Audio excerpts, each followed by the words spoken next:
اس ہندوستان کے اندر حدیث کا حال، اگر خدا کی قسم اہل حدیث یہاں نہ ہوتے تو علوم قرآن و سنت ختم ہو چکے ہوتے. انہوں نے ہی قرآن کو زندہ کیا، احادیث کو انہوں نے زندہ کیا.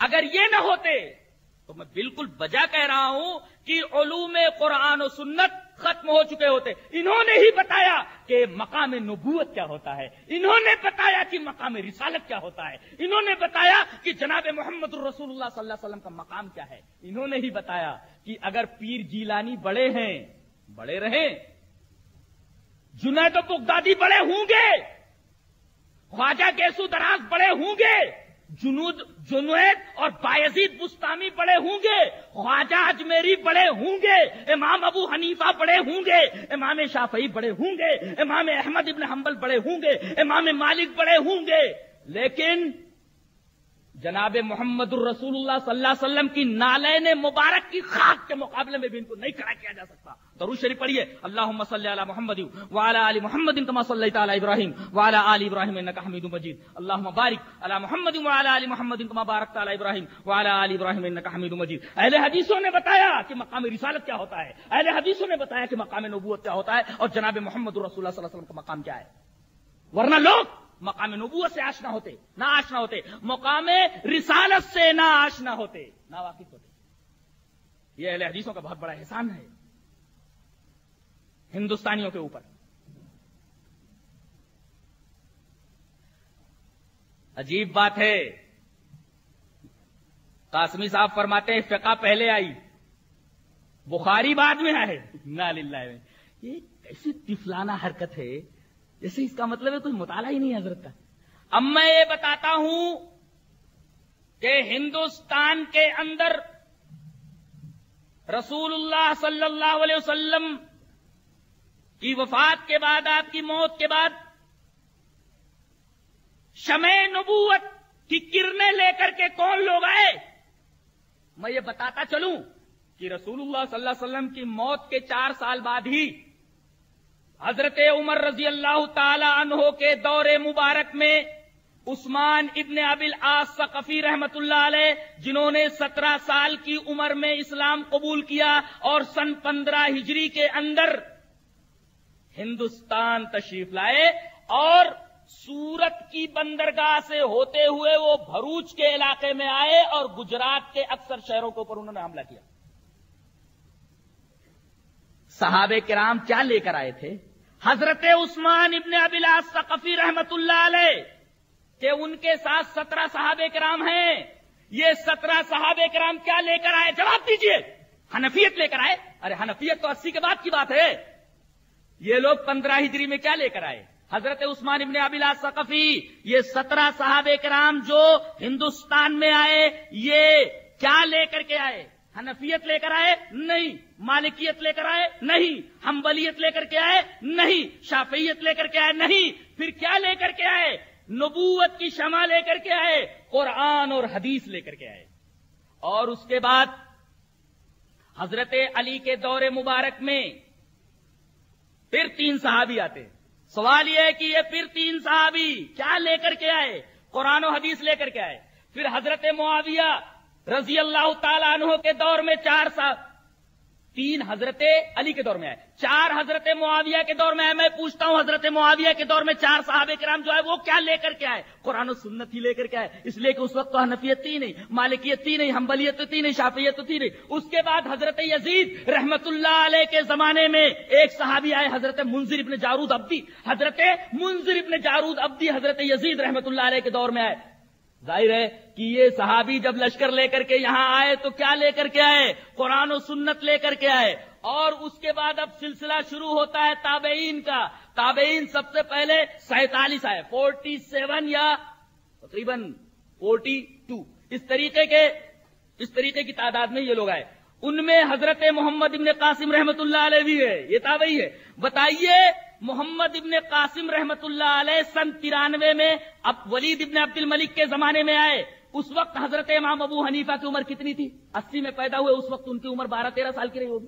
12-13 سال کے تھے. اس وقت تو حنفیت وجود میں نہیں آئی تھی. تابعی جب آئے تب بھی حنفیت کا وجود نہیں تھا، مالکیت کا وجود نہیں تھا، شافعیت کا وجود نہیں تھا، حنبلیت کا وجود نہیں تھا. پھر کیا لے کر کے آئے؟ یہ لوگ بھی صرف اور صرف قرآن و سنت لے کر کے آئے. اللہ اکبر. یہ کہنے والا کس قدر غلط فہمیاں پھیلانے کا ارادہ رکھتا ہے اور کتنی بڑی غلط فہمی پیدا کر رہا ہے کہ فقہ پہلے آئی حدیث بعد میں آئی. یہاں عالم یہ ہے کہ حدیثیں پہلے آئی، فقہ تو بعد کی پیداوار ہے.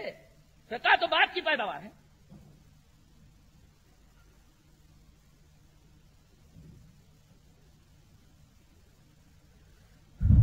کہا جاتا ہے کہ امام ابو حنیفہ رحمت اللہ علیہ کے اوپر اللہ تبارک و تعالی بے شمار رحمتیں نازل فرمائے. ہم بھی یہی دعا کرتے ہیں، ہم بھی یہی دعا کرتے ہیں اللہ تبارک و تعالی ان کے اوپر بے شمار رحمتیں فرمائے. ایک بات یاد رکھیے کہ نبی کے علاوہ کوئی معصوم نہیں. نبی کے علاوہ کوئی معصوم ہے؟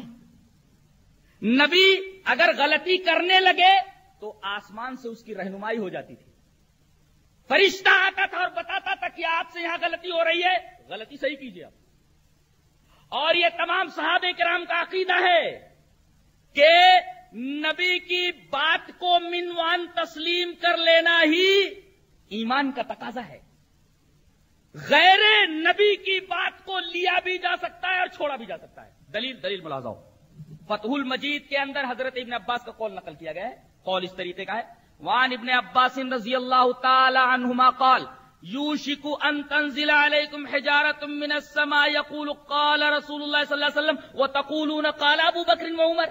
حضرت ابن عباس رضی اللہ تعالی عنہ فرماتے ہیں کہ قریب ہے کہ تمہارے اوپر آسمان سے پتھر برسیں، تمہارے اوپر آسمان سے پتھر برسیں. کیوں؟ میں کہتا ہوں کہ رسول اللہ نے فرمایا. اقول، میں بولتا ہوں کہ رسول اللہ نے فرمایا. وتقولون، اور تم بولتے ہو قال ابو بکر و عمر، ابو بکر ایسا کہتے ہیں اور عمر ایسا کہتے ہیں. اس کا مطلب یہ ہوا کہ ابو بکر رضی اللہ تعالیٰ عنہ سے غلطی ہو سکتی ہے اور ہوئی. دادی کی وراثت کے معاملے میں حضرت ابو بکر رضی اور عمر نے کہا. اس کا مطلب کیا ہوا کہ رسول اللہ صلی اللہ علیہ وسلم کے قول کے مقابلے میں حضرت ابو بکر اور حضرت عمر تک کی بات کو نہیں مانا جا سکتا. اسی طرح حضرت امام شافعی رحمۃ اللہ علیہ نے فرمایا وقال الامام الشافعی اجمع العلماء على ان من استبانت له سنت رسول اللہ صلی اللہ علیہ وسلم لم يكن له ان يدعى لقول عادل. فتح المجید کے اندر یہ عبارت بھی موجود ہے. حضرت امام شافعی رحمۃ اللہ علیہ نے فرمایا کہ تمام علماء امت کا اس بات پر اجماع ہے، تمام علماء امت نے اس بات پر اتفاق کر لیا ہے کہ اگر کسی کے سامنے سنت رسول واضح ہو جائے، صحیح سند کے ساتھ کوئی سنت آ جائے، تو کسی کے قول کے مقابلے میں اس کو چھوڑا نہیں جا سکتا، جائز نہیں چھوڑنا. یہاں کتنے لوگ ہیں جو رسول اللہ صلی اللہ علیہ وسلم کے قول کو بڑی بے دردی سے امام کے قول کے مقابلے میں چھوڑ دیتے ہیں. امام مالک کا قول دیکھیے، وقال الامام مالک رحمہ اللہ، حضرت امام مالک رحمۃ اللہ نے فرمایا ما منا الا وهو راد ومردود علیہ الا صاحب هذا القبر. یہ بھی فتح المجید کے اندر ہے. حضرت امام مالک رحمۃ اللہ علیہ نے فرمایا کہ ہم میں سے ہر ایک کی بات کو، نبی کے علاوہ ہم میں سے ہر ایک کی بات کو لیا بھی جا سکتا ہے اور رد بھی کیا جا سکتا ہے سوائے اس قبر والے کے. حضرت امام مالک رحمۃ اللہ علیہ رسول اللہ صلی اللہ علیہ وسلم کی قبر کے پاس کھڑے ہوئے یہ جملہ ارشاد فرما رہے ہیں کہ ہم میں سے ہر ایک کی بات کو لیا بھی جا سکتا ہے اور چھوڑا بھی جا سکتا ہے سوائے اس قبر والے کے. اس قبر والے کی بات کو سوائے ماننے اور سننے کے علاوہ کوئی چارہ نہیں ہے. ہم امام ابو حنیفہ کی بات کو لے بھی سکتے ہیں، چھوڑ بھی سکتے ہیں. امام شافعی کی بات کو لے سکتے ہیں اور چھوڑ بھی سکتے ہیں. اور میں یہ کہوں کہ قیامت کے دن اگر آپ نے دربار الہی میں اس طرح حاضری دی کہ کسی امام کی تقلید نہیں کی، کسی امام کی بات کو نہیں مانا، تو وہاں آپ سے باز پرس نہیں ہوگی. آپ سے یہ نہیں پوچھا جائے گا تم نے امام ابو حنیفہ کی بات کیوں نہیں مانی، آپ سے یہ نہیں پوچھا جائے گا امام شافعی کی بات کیوں نہیں مانی، آپ سے یہ نہیں پوچھا جائے گا امام مالک کی بات کیوں نہیں مانی، آپ سے یہ نہیں پوچھا جائے گا امام احمد بن حنبل کی بات کیوں نہیں مانی. لیکن اگر آپ نے رسول اللہ صلی اللہ علیہ وسلم کی بات نہیں مانی تو قیامت کے دن آپ